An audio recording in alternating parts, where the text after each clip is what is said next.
Isaiah 11, beginning in verse 1. Now, some of you may be already be thinking, how in the world are we going to get an Easter sermon out of Isaiah? Let's find out how we can do that today. It could be a fail, but probably not. Not on my part. Verse 1.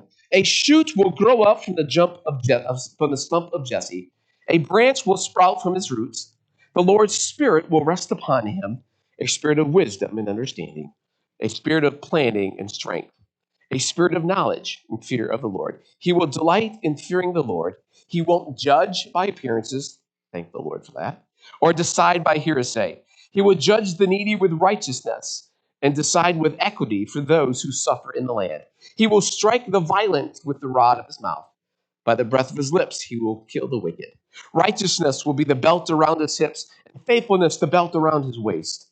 The wolf will live with the lamb, and the leopard will lie down with the young goat. The calf and the young lion will feed together, and the child will lead them. The cow and the bear will graze, their young will lie down together, and a lion will eat straw like an ox. A nursing child will play over the snake's hole. Toddlers will reach over the serpent's den. They won't harm or destroy anywhere on my holy mountain. The earth will surely be filled with the knowledge of the Lord, just as the water covers the sea. May the Lord add his blessings to the reading of the word this morning. Thanks be to God. The passage I read this morning from chapter 11 of Isaiah is really what we've read. It really is a beautiful text. And most of the time we do use that around the Christmas season during Advent. But it's an amazing picture, especially towards the end of it, like I read, of a picture of lions and lambs laying down together, right? And a whole new creation where enemies do not destroy one another anymore. That is the picture that Isaiah is giving to us. Now, the passage written sometime in the 8th century, way before Christ, but this passage came at a time when the empire, as we talked about, when the empire of Assyria was looking to conquer Israel and Judah, the northern and southern nations that had split up. King Ahaz was the king of one of those nations, and he was freaking out. Here comes the enemy. And so Isaiah, through his prophecy, was trying to say to Isaiah, relax, Ahaz. God's going to take care of you. God's going to protect you. But like some of us often do, we panic instead. Ahaz panicked instead, and it kind of drove the prophet crazy, and he made some bad decisions because of his panicking. So chapter 11, which we read this morning, is what would be considered a prophetic oracle, or a poem, we'll just call it that, from Isaiah, where Isaiah is saying, we do live in a really, really broken world. Every night, you and I watch the news. We see another horrible case of violence. It seems to happen daily. Places in the world where wars are going on, places in our own land where wars are going on, and where we've turned political division into a sport almost. That team, our team. And Isaiah, the prophet, as he writes, he looks at the world and he says this: we need God to move. We need God to move in such a way that we're going to need a new kind of ruler who will lead us in patterns of peace, who will lead us in ways of peace. King Ahaz, it's just not happening with him. Now, we're not exactly sure who this young child that Isaiah is talking about in 11, but it's likely, honestly, let me just shocker, it's not Jesus he's actually talking about here. Now, we use that as a metaphor, but Isaiah is actually talking about King Hezekiah, who is the next king in line. And Hezekiah, unlike Ahaz, turns out to be a really good leader. And he passes some really good laws, and he brings religious form that in many ways is only temporary. But what's fascinating that Isaiah's hopes is more than just religious reform. Isaiah's hope is more of a radical change of existence where former enemies, wolf and lamb, lion and a goat, bear and ox. It's where those enemies, Isaiah dreams of a place, hopes of a place where those two things, who are enemies, can somehow learn to live, lay down together in peace. Isaiah knows exactly what we need. And frankly, it's not another election cycle, not another human strategy. We don't need another some kind of institution. All those places, they have their place. That's right, they do. But what Isaiah is saying, what we really need is a reorientation of life so that, as we've read, so that the creation and a new reorientation of life, a reorientation of creation, so that the whole earth will be full of the knowledge of God. Isaiah says we need something new, not just religious reform. And these are big hopes. And the people got caught up in the hopes that Isaiah had. They started to buy in to this message of hope that Isaiah was talking about. And the more they believed it and the more they lived into that, the more their messianic hopes got bigger. And the more the expectations of what God was going to do was going to get bigger.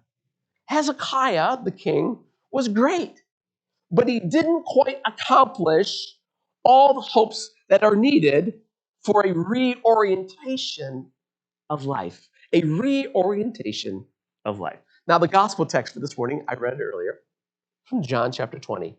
And John chapter 20 it's really interesting, and hopefully I can not geek you out too much, but make it interesting. In the Gospel of John, there are a couple of stories that are unique to John that you don't find in Matthew, Mark, or Luke. One of them is Lazarus coming back to life. You won't find that in any of the Gospels, but you'll find it in John chapter 11. And without getting too complicated this morning, because it's Easter, there's a lot of commonalities that we find in the raising of Lazarus back to life and the resurrection of Jesus. Let me say that again. There are some things that those two entities, the raising of Lazarus from the dead and the resurrecting of Jesus, there are some things that they do have in common. For example, both texts, chapter 11, chapter 20, in both texts, they are centered around Mary's. Hello, Mary. Not this Mary, but Mary, right? Those two texts are centered around Mary. Mary is the one who shows up at Lazarus' tomb. Mary is one of a brother or sister or a friend of Lazarus. And so there's a Mary that shows up at Lazarus' tomb. There's also a Mary, as we've read today, that shows up where? The tomb of Jesus. And both Marys have their own reactions of faith. So we get two Marys in each story. In the Lazarus story, as you know, Jesus takes his time when he finds out that Lazarus is sick. And because Jesus takes his time, Lazarus dies, and then he has to go and do what Jesus does. Another thing that's those two passages have in common is Thomas. Thomas, I don't know if you realize this, Thomas is involved in both stories as well. The resurrection of Lazarus being raised from the dead, and Jesus. In chapter 11, Thomas is skeptical about Jesus returning to Bethany for Lazarus, which may be one of the reasons why Jesus was late, because Thomas was holding him up. Are you sure you want to go, Lord? You might be killed. Don't go. It's a dangerous place to go. So Thomas shows up, warning Jesus not to go to see Lazarus in chapter 11. And then in chapter 20, we know this. We know where Thomas shows up in John chapter 20. Thomas still can't believe that Jesus has risen from the dead. Thomas, that's where he becomes doubting Thomas. So in John chapter 20, he wants to know, where is the Lord? So we get two Marys. We get two Thomases. And there are conversations that happen about the resurrection, where in John chapter 11, Jesus says, before he raises Lazarus from the dead, before he says, Lazarus, come out, Jesus says this, I am the resurrection and the life. Now, here's something else that they have in common. In both scenarios, in Lazarus and in Jesus, there are tears and there are fears about the smells of the tomb. It stinks. Lazarus' tomb stinks. When he is raised, when he comes out from the grave, they have to wrap him up in clothes, and you have to get off the grave clothes and put because he stinks. Now in John chapter 20, the ladies are coming to the tomb to bring spices because guess what? The body stinks. We gotta make sure we gotta cover the stench, so to speak. So there are some commonalities that happen in it. But the biggest one, probably the most important, and it's a huge difference between the two, is this. Lazarus comes back from the dead. He is raised from the dead. But in John chapter 20, Jesus is raised from the dead. Now, sit on that for a second. Jesus isn't raised from the dead in John chapter 20. No. Jesus is resurrected from the dead. Lazarus was just raised to come back to life. Jesus was resurrected. Lazarus comes back from the dead, and I'm sure that he's pretty happy about that. I'd be pretty happy too. I'm happy he can come back from the dead. But here's the problem with Lazarus. Lazarus comes back from the dead only to die of something else later. Right? Something's going to get him in the end. That first time Jesus took care of that. But Lazarus, eventually he's going to die of something else. Jesus, on the other hand, as the resurrected Lord, not the one who was just raised from the dead, but Jesus as the resurrected Lord. The kids sang it this morning. God's not dead. He is alive. And there's something powerful about the rise of Lazarus being raised from the dead. And it's moving stuff in chapter 11, that what happens with Lazarus, and probably because we can more identify with Lazarus, is he was human. But it's not quite John chapter 20. In John chapter 20, there are a number of things happening.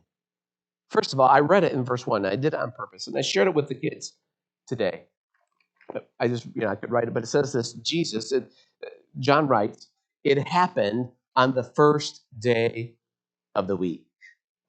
We get that in John. It happened on the first day of the week. And by the way, as I said to the kids, it's why we're here on a Sunday and not a Saturday. Now, we've picked up, as Christians, Christendom, we've picked up those Jewish kinds of roots in honoring and keeping the Sabbath, which they do. But in Jewish life, Saturday is the Sabbath. But we have gathered here this morning to sing and to praise and to worship on the first day of the week, because this is the event, what we're reading in John chapter 20. It happens on the first day of the week. It's fascinating in John chapter 20 that Mary doesn't, when she sees Jesus, Mary doesn't recognize him at first. She thinks he might be a gardener. Now, I've talked about this before, and it may be kind of an odd thing why John would think that Mary, when she sees Jesus, thinks that he's a gardener. And it may be an odd thing, but here's what John is hinting at. He's hinting of a garden from long ago, a garden in which mankind was kicked out of. Their sin kicked them out of the garden, in that first garden. But maybe what John is telling us here is that this is a new garden, and you have a new gardener who wants to plant something new in you, the resurrected life. And now we are having conversations about the resurrection of Jesus, because now Christ is he is ruler over all creation. As the gardener, John is telling us he is the one who reigns over creation. And all of that, if I've lost you, let me put it back together for you. All of that is important because here is what we are doing today. 8 centuries before Jesus, Isaiah, the prophet, is hoping and writing about a reorientation of life. in the 8th century. He's hoping for that. But what we get in John chapter 20 is the resurrection that is now making all things new. The resurrection of Jesus is the fulfillment of the prophecy of Isaiah. The resurrection has broken into the world, and death no longer has dominion because Jesus, what? Jesus is on the loose. Woohoo! I love that phrase. He's on the loose. And we are new citizens. I like this. We are new citizens of the first day of the new creation. For we are people who are convinced that the presence of Christ in our midst is changing everything. We are convinced that Jesus changes everything through the power of his resurrection. As I've said, death and brokenness no longer get the last word in your life.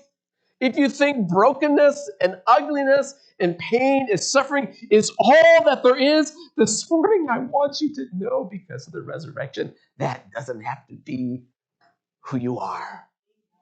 It doesn't have to get the last word into who you are. And we're not just doing our best, I hope, so we can just get to heaven, but we are living by faith. We are living into this resurrection, into the reality that God is making all things new. And we are witnesses of the new creation. Tony Campolo, you may have heard of him. He's been around forever. He tells this story that's pretty well known. You might even recognize it. I'm going to share it for a little bit. We've kind of talked about it. You probably heard it this week. But Tony was in an Easter service, just like this one. And his pastor, he went to a predominantly African-American church in an urban part of Philadelphia and was preaching this Easter sermon. And the pastor goes like this. He began to say, there's brokenness. I wish I could do it in a voice like him. There's brokenness in the world. That there's evil in the world. Yes, yes. There's destruction in the world, he says. And that's because it's Friday. But then he says what? But Sunday's coming. Jesus is in the tomb. The stone is in place. Death thinks it is won. Rome thinks it is won. But that's because it's Friday. But Sunday is coming. The sermon goes on and on like that. It's Friday, but Sunday's coming. It's a phrase that's kind of caught our imagination in the church of a generation who has, this story has shown up for at least the last decade in Easter sermons. I'm sure around the world people are using it. But as much as I love that sermon, here's my take. Hold on. As much as I love that sermon, I want to make one little tweak to it. I'd like to make one little theological tweak to it. I love that phrase. It's Friday, but Sunday's coming. But if you're listening well with me this morning, Isaiah hoped for a reorientation of a new creation. But this morning, the resurrection says to Isaiah that new creation has broken in. So here's how I want to tweak that sermon. It's Friday, but Sunday has come. And it is coming. It's Friday, but Sunday has arrived. And Sunday is coming. New life broke into the middle of existence and not at the end. And what made the early church so unbelievably radical, what made the early church so world transforming, and the reason why I say that what the early church did was so transforming, it was, and here's proof of it. You are here today because the early church believed in the transforming power of the resurrected Lord, and they just couldn't stay quiet. We have the early church to thank for, who lived in for that. Because now the lion and the lamb do lie down together. And the wolf and the goat, they do care for each other. And they eat grass together in the open green fields. And they care for each other and they lie down together. And they're friends and they go to the playground together and they do the swings together. They do all these, now they do these things. And here's the best part, they don't eat each other. Right? They're no longer eating each other up. But the enemies are now playing together, and that only happens because of the resurrected Lord. Paul writes, I've said this a lot, I'll say it again, probably 3 or 4 dozen times more. There is no longer Jew or Greek, slave nor female slave, or free, because Jesus is risen from the dead. We are all one in Christ Jesus. And what happened in the early church is that they didn't start to think like, they didn't start thinking, well, won't it be great when Jesus comes again? And all those they didn't think in terms of what's the next thing that's going to go wrong. No, that's not what happened. In the book of Acts, we have Peter and Cornelius, a Jew and a Gentile who didn't like each other, didn't associate with each other because Jews are weird and Gentiles were kind of gross, right? They didn't get along. But Sunday has come. And now Peter and Cornelius not only learned to eat together, but they learned how to call each other brother together, Jew and Gentile, no longer slave or free. There's this wonderful little book in the back of the Bible called Philemon. I've never talked about it, but it's there, Philemon. And in this book, Paul writes to a man who has found Jesus. But Philemon has a slave named Onesimus, and the slave has run away. So what do you do with a slave who runs away? And Paul writes to him and essentially says this to Philemon because the slave has run away. Paul essentially says this today to him: Sunday has come.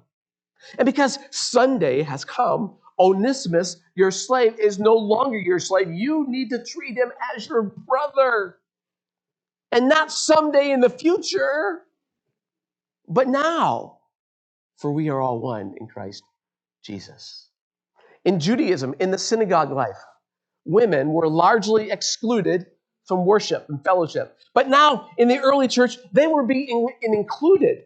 And women began to take roles in the early church. And there's just something radical, there's something transformative that happened in the early church, that they began to form relationships, not just between men and women in the church, but between men and women at home.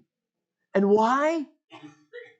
Because Sunday has come and they recognize it, and their lives are changed by it, and the way they look at each other are changed by it.